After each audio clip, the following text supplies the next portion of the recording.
ఇదిగో మునుపటి వలె, చూడండి, కోపం పుట్టించినప్పటి వలె మీ హృదయములను కఠినపరచుకొనకుడి. ఇంతకు ముందు గత కాలంలో మనం అసలుకి ఎక్కడ దేవుని మాటలు వినిపిస్తున్నా చాలా దూరంలో ఉన్నాం.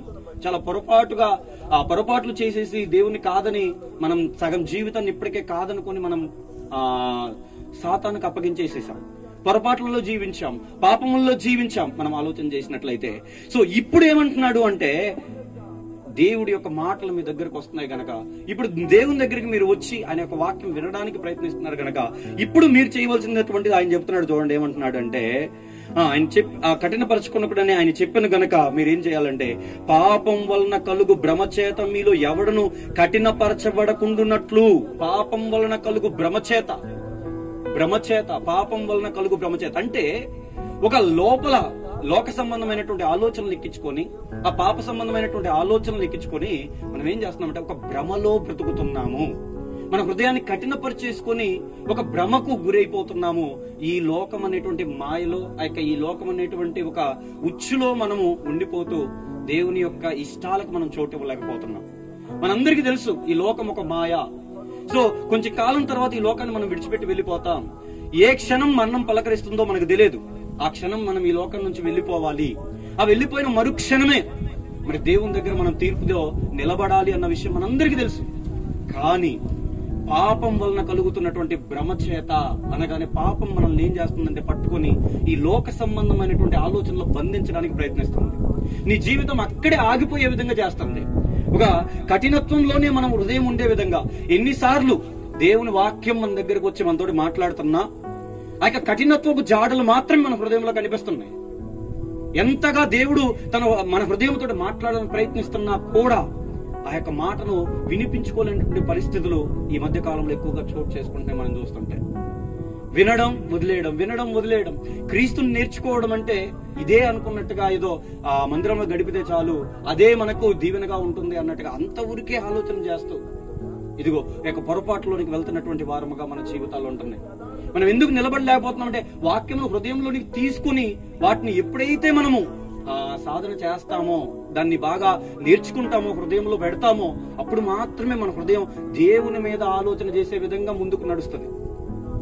ఎంతకాలం ఈ లోక సంబంధమైన మాటలన్నింటినీ ఎక్కించుకొని ఎక్కువగా వాటికి స్థానం ఇచ్చి దేవుని మాటలకు తక్కువగా మనం చోటిచ్చి, నేను నిలబడాలి దేవుని కోసం, నేను మంచి ఆశీర్వాదం నాకు ఉండాలి, దీవెనలు ఉండాలి, నా కుటుంబం బాగుండాలి అంటే అది సాధ్యపడినటువంటి విషయం. నా హృదయములు కఠినత్వంతో నిండుకొని ఉండి దేవుని నుంచి పొందుకోవాల్సినటువంటి కార్యముల కోసం ఎదురు చూడడం అనేది చాలా పొరపాటు. అందుకే ఆయన అంటున్నట్టు ఇక్కడ, పాపం వలన కలుగు భ్రమచేత మీలో ఎవడును కఠినపరచబడకుండునట్లు. కఠినపరచుకోకండి. మీ హృదయాన్ని వాక్యం దగ్గరికి వచ్చినప్పుడు ఆ కఠినత్వంతో మీరు అలా ఉండి ఏదో విన్నాము వెళ్ళిపోయామన్న ఆలోచన మీరు కలిగి ఉంటే ఎప్పటికీ మన జీవితాలు మారవు. అవి అలానే ఉంటాయి. పిల్లలు మనం ఆలోచన చేస్తాం. అందుకే అంటున్నాడు, నీకు అవకాశం ఇస్తున్నప్పుడే దేవుడు మనకి ఏదైతే సమయం ఇస్తున్నాడో ఆ టైంలో ఏమంటున్నాడు అక్కడ చూడండి, నేడు అను సమయం ఉండగానే ప్రతి దినమును ఒకరికొకడు బుద్ధి చెప్పుకొనుడి. చూడండి, నేడు అను సమయం ఉన్నప్పుడే, అవకాశం ఉన్నప్పుడే, దేవుడు మనకు అవకాశం ఇస్తున్నప్పుడే మనం మారాలి. మనం ఆలోచన చేస్తే పాత నిబంధనలో ఒక మాట ఉంటది, యెహోవా దొరకు కాలమునందే ఆయనను వెదకుడి అని. సో ఆయన దొరక కాలంలోనే, ఆయన ఇస్తున్నటువంటి అవకాశంలోనే మనం మన జీవితాన్ని సద్వినియోగపరచుకొని దేవునికి చోటివ్వాలి. సో తర్వాత మనం ఎంత వెదకినను, ఎంత ప్రయత్నం చేసినను తర్వాత మనకు అవకాశం రావు. పిల్లలు, దేవుడు అవకాశం ఇస్తుంది మన జీవితాన్ని సరి చేసుకుని ఆయన నిలబడడానికి. సో ఈ యొక్క వాక్యం దగ్గరే వింటున్నప్పుడే ఆయన మనతోటి మాట్లాడతాడు. ఇక్కడ నువ్వు కరెక్ట్ గా వింటే, వాక్యం దగ్గర నువ్వు కరెక్ట్ గా కూడా ఆలోచన చేసి ఆ యొక్క మాటలు నీ హృదయంలోనికి తీసుకుంటే, అదే రేపు పక్కన నువ్వు బయటకు వెళ్ళినప్పుడు, పరిస్థితుల్లోనికి వెళ్ళినప్పుడు అది ఆచరణలోనికి వస్తుంది. ఇక్కడ వినడమే నువ్వు కరెక్ట్ గా చేయనప్పుడు, ఇక్కడ వినడమే నువ్వు సరిగా లేనప్పుడు నువ్వు బయటికి వెళ్ళి నేను నిలబడగలను అంటే అది సాధ్యపరచబడదు అన్న విషయం మీరు చాలా జాగ్రత్తగా ఆలోచన చేయాలి. సో వినేటప్పుడే ఆ యొక్క మాటలను మన హృదయంలోనికి తీసుకుని మనం నేర్చుకోగలిగితే, అదే రేపటి దినాన అక్కడ నీకు ఒక పరిస్థితుల్లోకి వెళ్ళినప్పుడు అది గుర్తుండి నువ్వు నిలబడగలిగే విధంగా అది నీకు నాకు సహాయపడుతుంది. సో మనం ఇక్కడ ఆలోచన చేస్తున్నటువంటి విషయాలు చూస్తే చూడండి, కొన్ని మాటలు ఇక్కడ కిందకి వెళ్ళేసరికి మాట్లాడతాడు. ఆ యొక్క ఇశ్రాయేలు గురించి తెలియచెప్పుకుంటూ ఆయన మాట్లాడుతున్నటువంటి మాటలు చూడండి. ప్రతిదినం ఒకరికొకటి బుద్ధి చెప్పుకోండి అని చెప్తూ, ఏలైనగా మొదటి నుండి మనకున్న దృఢ విశ్వాసం అంత మట్టు గట్టిగా చేపట్టిన ఎడలనే క్రీస్తులో పాలివారమై ఉందుము. సో మనకున్న ఆ యొక్క దృఢ విశ్వాసం అంతం మట్టుకు మనం చేపట్టాలి. అప్పుడు మాత్రమే క్రీస్తులో పాలివారమై ఉంటాము అని చెప్తున్నాడు. అంటే వాక్యమునకు మనం మన హృదయంలో ఎక్కువగా చోటిచ్చి ఆ యొక్క మాటల ప్రకారం మన జీవితాన్ని మలుచుకుంటేనే. 16వ వచనం చూడండి. విని కోపం పుట్టించిన వారెవరు? మోషే చేత నడిపింపబడి ఐగుప్తుల నుండి బయలుదేరి వచ్చిన వారందరే కదా. చూడండి, దేవునికి కోపం పుట్టించిన వారు ఎవరంటే, చూడండి, ఆ యొక్క విన్నారు, ఆ యొక్క మాటలను మోషే దగ్గర నుంచి వినడానికైతే విన్నారు, కానీ వాళ్ళు ఏం చేశారు? వాళ్ళ ఇష్టానుసారంగానే బ్రతికారు. ఎందుకు అలా చేశారు వాళ్ళు? ఒకటే, ఏదో మోషే చెప్తుంటే వినడానికి మట్టుకు విన్నారు తప్ప దాన్ని వారి హృదయంలోనికి వాళ్ళు తీసుకోలేరు. దాన్ని దేవుని యొక్క మాటని వారి ఇష్టంతో వారి హృదయంలోనికి తీసుకొని ఉండుంటే వారు ఆచరణలో పెట్టేవారు.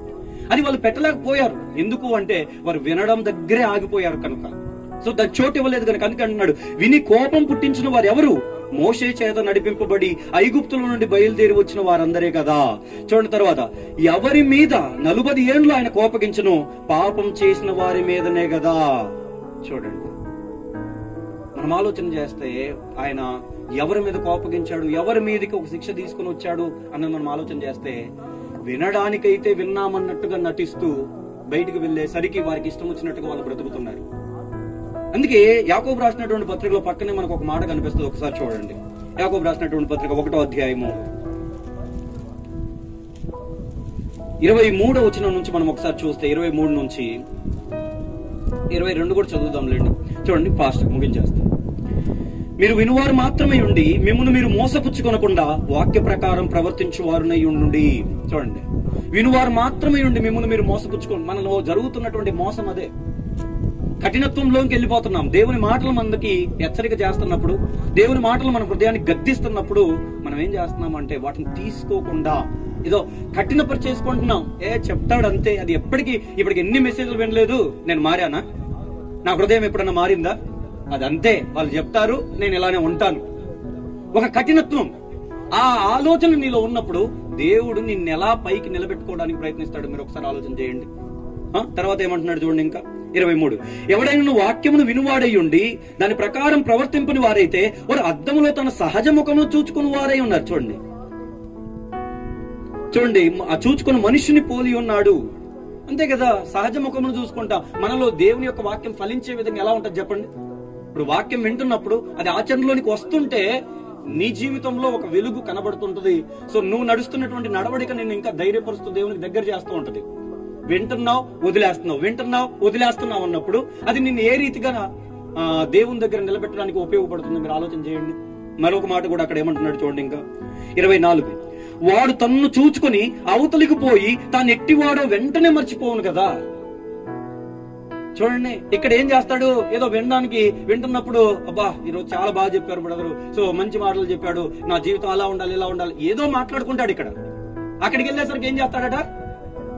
వెంటనే మర్చిపోవును కదా తన స్థితి ఏంటో, దేవుడు తనని ఎంత గొప్ప స్థానం నిలబెట్టుకున్నాడో, నీకు ఇచ్చినటువంటి అవకాశం ఏంటో వెంటనే మర్చిపోతాడు అని చెప్పి చలవిస్తున్నాడు. దేవుడు మాట్లాడుతున్నాడు. మనం ఆలోచన చేసినట్లయితే పొరపాటు జరుగుతుంది ఎక్కడంటే వాక్యం వినే దగ్గరే జరుగుతుంది. దాన్ని కరెక్ట్ గా మనం శ్రద్ధగా విని మన హృదయంలోకి తీసుకోవాలి. వాక్యానికి మనం వస్తున్నప్పుడు ఎంతో శ్రద్ధతోటి, ఎంతో దేవుడు ఈ రోజు నాతో మాట్లాడబోతున్నాడు, దేవుడు నా హృదయాన్ని ఈ రోజు మార్చడానికి ప్రయత్నిస్తున్నాడు, నా జీవితాన్ని సరిచేయడానికి ఆయన ఇష్టపడుతున్నాడు.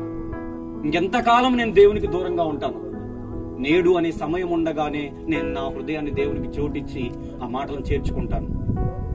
అది మనం చేయగలిగితే అప్పుడు మనం మార్చబడగలుగుతాము. ఒకసారి మరొక మాట చూడండి, ఏప్రిల్ రాసినటువంటి పత్రిక 4వ అధ్యాయంలో చూడండి,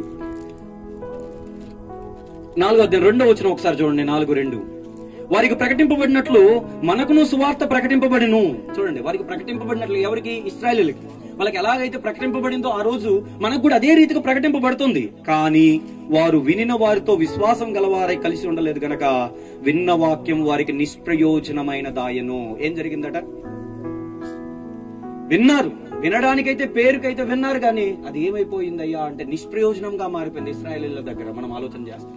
ఈ రోజు మన జీవితాల్లో కూడా ఎంత వాక్యం వింటున్నా మన హృదయాన్ని కఠినపరుచుకుంటూ దేవునికి చోటు ఉన్నప్పుడు అది నిష్ప్రయోజనముగానే మారుతుంది. ఎన్ని మెసేజ్లు వింటున్నా హృదయాన్ని సిద్ధపరచుకోవాలి. మొదట నేను చెప్తున్నాను, మేము